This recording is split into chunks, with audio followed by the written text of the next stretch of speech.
मित्रांनो, शिवसेनेचे पक्षप्रमुख उद्धव ठाकरे यांच्या समोर भाजपा आणि खास करून नरेंद्र मोदी हे शरणागत झाल्यासारखं सध्या दिसत आहे। मग त्याला कारण घडलेलं आहे ते नरेंद्र मोदी यांनी 5 पत्रकारांना दिलेला इंटरव्ह्यू। परंतु मित्रांनो, आता शरणागत झाले, परंतु यापूर्वी नरेंद्र मोदी आणि भाजपा हे नक्की कसे वागत होते आणि आता ते शरणागत नक्की का झाले आहेत, हे एकानंतर एक आपण या व्हिडिओमधून पाहणार आहोत। व मित्रांनो, आपल्या सर्वांना आठवतं की सगळ्यात पहिल्यांदा 2019ला शिवसेनेला कमी जागा देऊन त्यानंतर शिवसेना उमेदवारांच्या विरोधात बंडखोर उमेदवार उभा करून आणि त्यानंतर निवडणूक निकाल लागल्यानंतर मग शिवसेनेला शब्द दिलेला फिरवून शिवसेना संपवण्याचं, शिवसेनेला दाबण्याचं, शिवसेनेची फरफट करण्याचं सर्व षडयंत्र भाजपांनी रचलं होतं, आखलं होतं आणि त्यामध्ये त्यांना काही अंशी यश देखील आलं। मग त्यावर मात करत उद्धव ठाकरे यांनी एक वेगळा निर्णय घेतला आणि थेट भिन्न विचारांच्या काँग्रेस, राष्ट्रवादी काँग्रेस सोबत आघाडी केली आणि महाविकास आघाडी सरकार स्थापन झाल्यानंतर ते थेट महाराष्ट्राचे मुख्यमंत्री बनले। मग त्यांचा जो 2.5 वर्षाचा कार्यकाळ होता, या कार्यकाळामध्ये मग तो भगतसिंग कोश्यारी असेल, मग तो सातत्याने सरकारची अडवणूक करायचा, मग विरोधी पक्षनेता बनून देवेंद्र फडणवीस असेल, ते देखील विकास कामांमध्ये अडथळे आणायचे, कोरोना संकट काळामध्ये देखील राजकारण करायचे आणि मग केंद्र सरकार नरेंद्र मोदी हे महाराष्ट्राचा जीएसटीचा पैसा अडकून महाविकास आघाडीचं सरकार अडचणीत कसं येईल यासाठी प्रयत्न करत असताना आपण सर्वांनी पाहिलं होतं। मग त्यानंतर ते 2-2.5 वर्ष गेले। उद्धव ठाकरेंनी त्यांचा 2.5 वर्षाचा कार्यकाळ पूर्ण करत असताना मग ते आजारी पडले आणि त्या कालावधीमध्येच मग भाजपांनी डाव साधला। देवेंद्र फडणवीस यांनी रात्रीच्या गाठी भेटी सुरू केल्या, हुडी घालायला चालू केलं आणि मग गुप्त भेटी, षडयंत्र यामधून थेट शिवसेनेमध्ये उभी फूट पाडली आणि महाविकास आघाडीचं सरकार देखील पाडलं। मग सरकार फक्त पाडून ते थांबले का, किंवा शिवसेनेमध्ये फूट पाडून फक्त ते थांबले का, तर अजिबात नाही। मग शिवसेना हे नाव आणि धनुष्यबाण हे चिन्ह देखील मग निवडणूक आयोगाला हाताशी धरून शिंदेंना देण्याचं षडयंत्र भाजपने, नरेंद्र मोदींनी, फडणवीसांनी यशस्वी करून दाखवलं।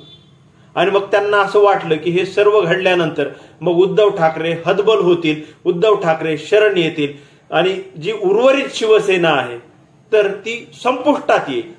परंतु घडलं भलतंच, घडलं उलटच। कारण भाजपने जो डाव रचला होता त्यामधून मग भाजपच्यातच बाण उलटा घुसल्याचं दिसून आलेलं आहे।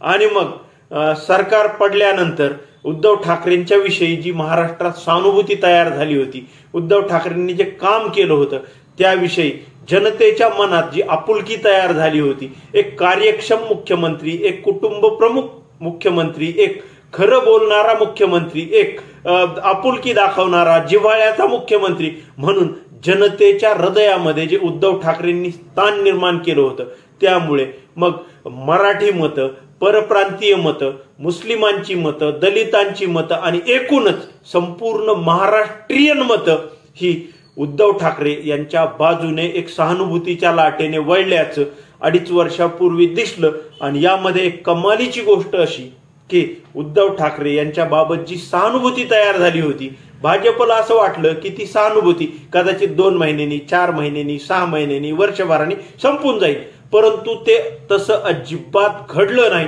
आणि देशाच्या राजकारणामध्ये मी तरी पहिल्यांदा असं पाहतोय की एका नेत्याची सहानुभूती ही सातत्याने 2.5 वर्ष झालं टिकूनच आहे। आणि मग उद्धव ठाकरे यांचं काम जसं त्यासाठी कारणीभूत आहे, उद्धव ठाकरे, आदित्य ठाकरे आणि ही जी उर्वरित सेना आहे, म्हणजे मेन सेना आहे, मुख्य सेना आहे, खरी सेना आहे, तर त्या सेनेच्या नेत्यांनी जी जनतेमध्ये जाऊन सातत्याने जनतेसोबत संवाद साधलेला आहे, त्याला जसं जातं हे संपूर्ण श्रेय सहानुभूती टिकण्याचं, तसंच भाजपांनी जे षडयंत्रावर षडयंत्र, न्यायालयाचे निकाल विरोधात गेले किंवा मग ते राहुल नार्वेकरांनी दिलेला निकाल विरोधातला असेल, या सर्व गोष्टींमुळे देखील मग उद्धव ठाकरे यांची सहानुभूती वाढत गेली आणि त्यामध्ये मग 2024च्या निवडणुका लागल्या। मग भाजपा आणि नरेंद्र मोदी नक्की कसे शरणागत आले त्या मुद्द्यावर येणारच आहोत. परंतु मग आपल्या सर्वांना माहिती महाराष्ट्रात 5 टप्प्यात मतदान ठेवलेलं आहे आणि मग त्यामधील पहिला टप्पा आणि दुसरा टप्पा यामध्ये नरेंद्र मोदी यांनी पहिल्या टप्प्यातच थेट उद्धव ठाकरे यांच्यावरती हल्लाबोल केला आणि ते असं म्हणाले की ही नकली सेना आहे. मग अमित शहा आले, त्यांनी देखील हल्लाबोल केला आणि ते म्हणाले की पुत्रप्रेमापोटी शिवसेना ही फुटलेली आहे आणि मग त्यांनी जोर दिला तो परिवारवादावरती.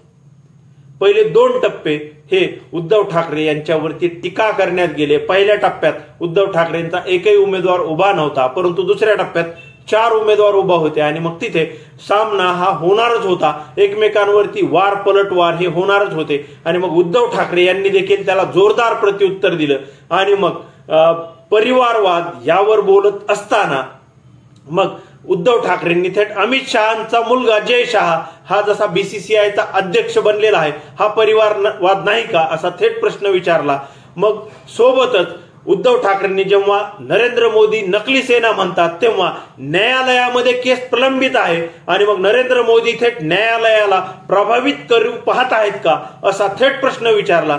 आणि मग जेव्हा काउंटर अटॅक हा उद्धव ठाकरेकडून जोरकसपणे झाला आणि मग त्या दुसऱ्या टप्प्याचं मतदान पार पडलं आणि तिसऱ्या टप्प्याचं मतदान जसजसं जवळ येऊ लागलं तसतसं अचानकपणे नरेंद्र मोदी यांची TV9 वरती एक मुलाखत प्रसारित झाली आणि त्या मुलाखतीमध्ये 5 पत्रकार असे गोल बसले होते आणि नरेंद्र मोदींना प्रश्न विचारत होते आणि मग तिथं भाजपा आणि खास करून नरेंद्र मोदी हे उद्धव ठाकरे यांच्या पुढे शरणागत झाल्याचं दिसलं.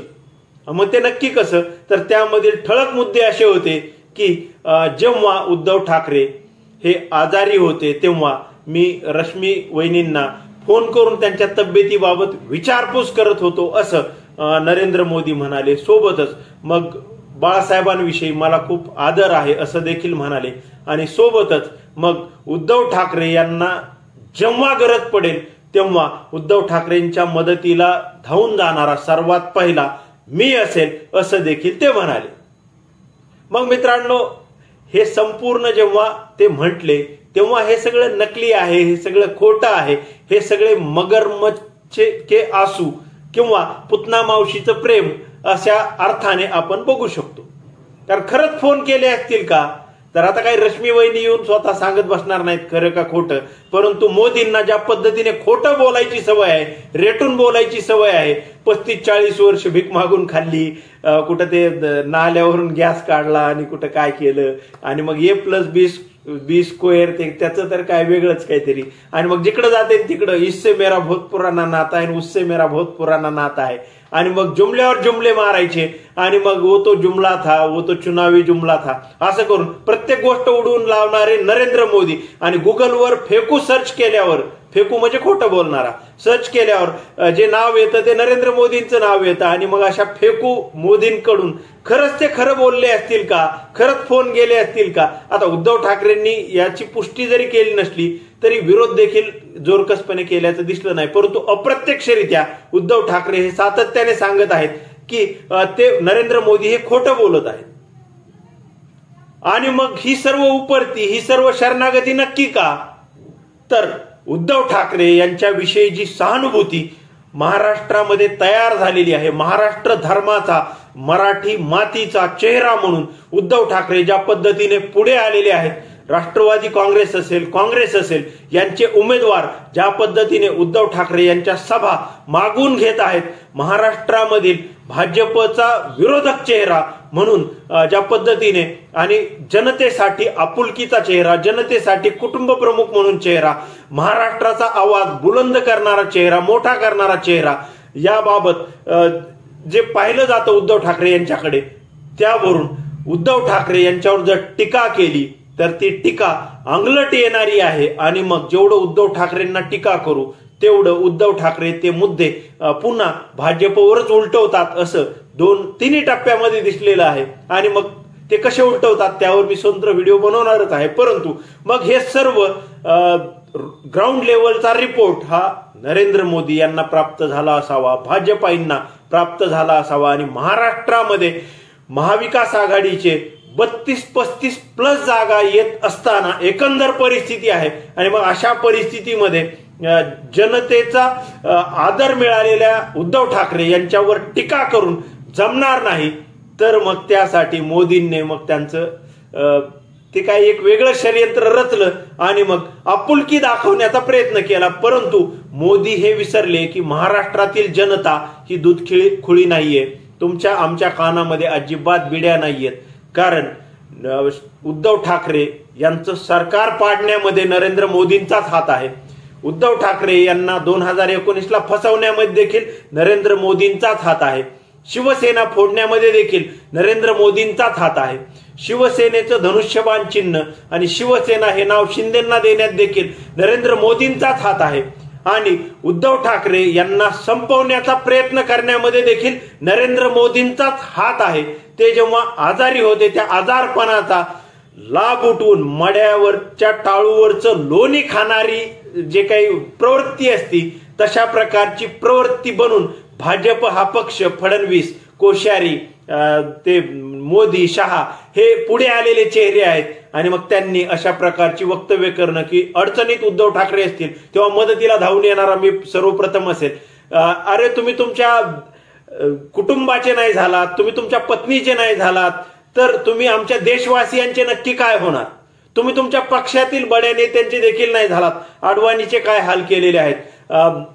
त्यानंतर शिवराजसिंह चौहान, वसुंधरा राजे, रमण सिंग असे एक ना अनेक, येदियुरप्पा यांचे काय हाल केलेत आम्ही बघितले नाहीयेत का? मग तुमच्या सोयीनुसार तुम्ही नेते वापरता आणि फेकून देता अशी सर्व तुमची गत आहे, अवस्था आहे. आणि मग एकंदरीत उद्धव ठाकरेंच्या झंझावातामुळे उद्धव ठाकरेंनी जे महाराष्ट्रामधील जनतेच्या मनात त्यांचं हृदयात स्थान तयार केलं आहे यापुढे, आणि उद्धव ठाकरे आणि शिवसेना पक्षाला जो जनाधार मिळत आहे, वाढत आहे, यापुढे हे जे काही सर्व होत आहे याच्या पुढे भाजपा ही शरणागत झालेली आहे. त्यांनी सपशेल लोटांगण घातलेलं आहे आणि नरेंद्र मोदी हे देखील खास करून शरणागत झालेले आहेत. आणि मग त्यामुळंच उद्धव ठाकरे यांची ताकद ही महाराष्ट्रापुरता जर विचार करायला गेला तर फडणवीस आणि त्यांचे बगल बच्चे तर उद्धव ठाकरे यांच्या पायाची धुळी बरोबर झालेले आहेत.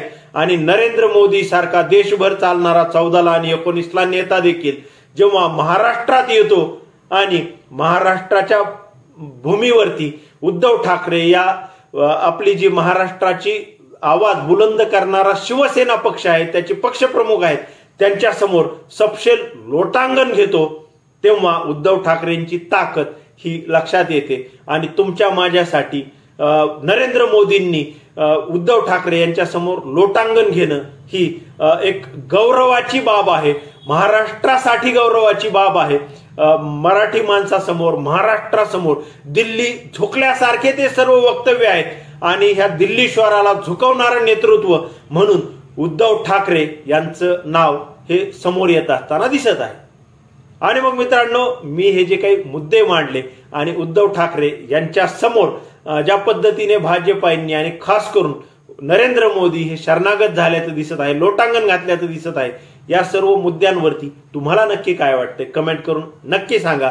आणि 4-5व्या टप्प्यामध्ये देखील हा दोघांमध्ये सामना रंगणार आहे. परंतु महाराष्ट्रीयन म्हणून तुम्ही आणि आम्ही अजिबात मोदींना भुलायचं नाही. आणि अबकी बार भाजपा तडीपार हे मात्र निश्चित लक्षात ठेवायचं. तुमच्या कमेंटची वाट पाहतो. आजच्या पुरतं एवढंच, थांबतो. धन्यवाद.